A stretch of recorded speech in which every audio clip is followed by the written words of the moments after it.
Good morning, this is the latest market news. I am Uliana. Nikkei 225 rose on Friday after Japan's unemployment rate fell to 6-year low in December and most other Asian markets remained closed for Chinese lunar holiday.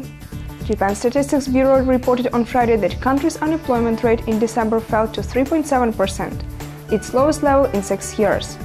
This was against the expectations of 3.9% and November figure of 4%.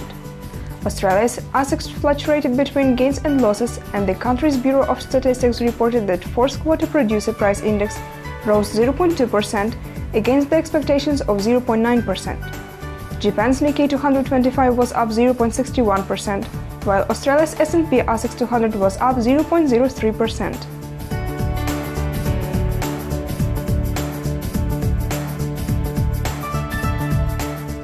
The US dollar traded at a one-week high against a basket of major currencies early on Friday, having been swept higher as investors took aim at the euro in a volatile end to a choppy month gripped by concerns over emerging economies.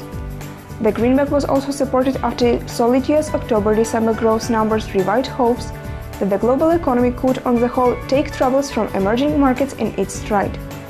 The euro skidded to a one-week low of $1.3543 on Thursday, and also lost ground on the Japanese currency, touching an 8-week through of 138.90.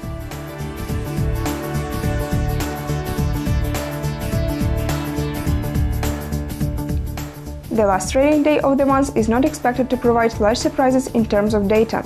Today's data from the Eurozone would provide important clues on the steps and the last trading day of the month is not expected to provide large surprises in terms of data. Today's data from the Eurozone would provide important clues on the next steps a normal central bank might take. In Europe, the ECB's possible new easing plans are not finished. Eurozone December unemployment rate 10 GMT. The unemployment rate is expected to remain unchanged at 12.1%. The rate has now, after all the revisions and adjustments, remained practically unchanged for a year, hovering slightly above the 12% mark. There have been headlines that the stabilization of the unemployment rate gives too optimistic view on the economy. Just as in the US, the unemployment rate does not count in people who have stopped looking for a job or who are employed part-time.